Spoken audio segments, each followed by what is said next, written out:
Facebook knows you better than your therapist. Posted at HuffingtonPost.com. Who knows you better than anyone? Facebook, of course.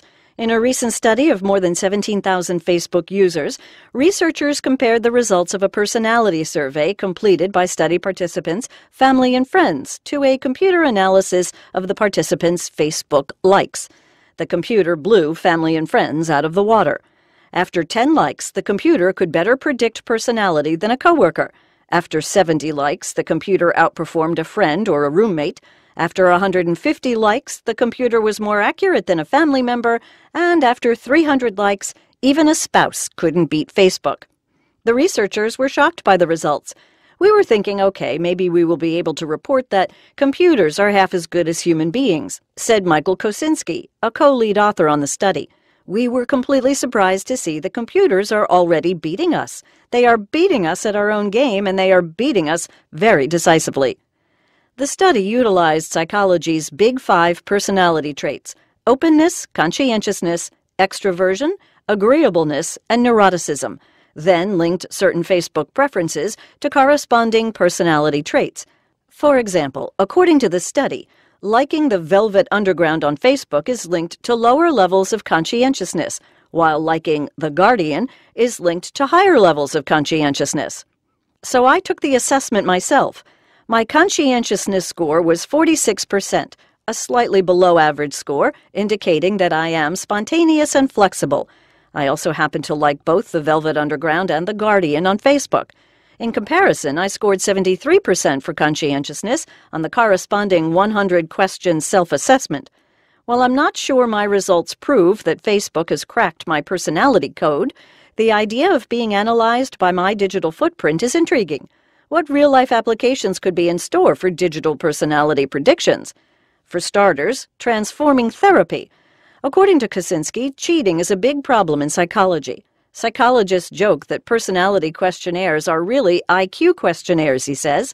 If someone is intelligent enough, then they can misrepresent themselves in the personality questionnaire in such a way that they will get a job or get out of the therapy program, even if they don't want to be there.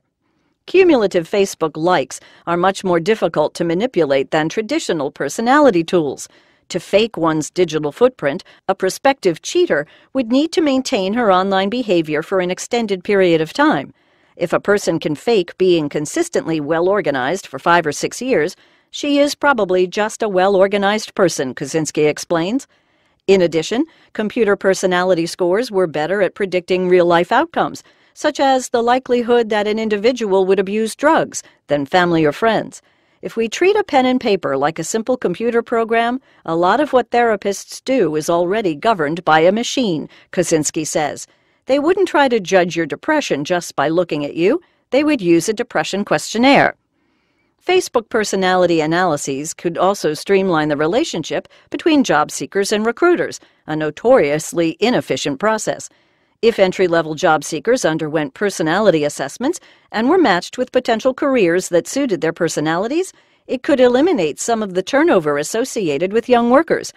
On the recruitment side, employers could pull from a pool of individuals whose personalities match the position they are hiring for, instead of weeding through thousands of resumes and trying to analyze a candidate's personality during an interview.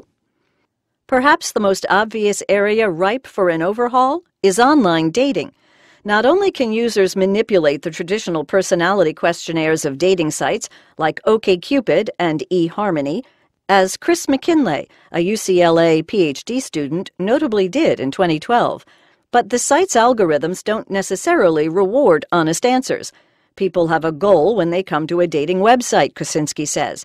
I want the hottest person or the wealthiest person or the smartest person, and then they will try to fill out the personality questionnaire in such a way as to look like the best candidate. We are getting into this kind of cheating race where if you don't cheat, no one will actually look at you. There may be an even more fundamental problem with matching up romantic profiles based on shared personality traits. I haven't seen a reliable work showing which personality profiles should actually match with each other, Kosinski says. There's no evidence to support the idea that 2 emotional people or 2 stoic people, for example, would make good romantic partners. Like any new technology, the widespread analysis of Facebook likes could have negative implications too. While Kosinski cautions about fear-mongering, he also acknowledges that hyper-accurate predictions based on publicly available information poses privacy concerns, especially if those algorithms can predict sexual orientation, political, or religious views. Our democracy, our Western civilization, is based on the idea that you have a right to not share the information about your religion. This is one of the bases of religious freedom, Kosinski says. But now it just becomes accessible to anyone using your web browsing history or your credit card records. There's definitely an issue there.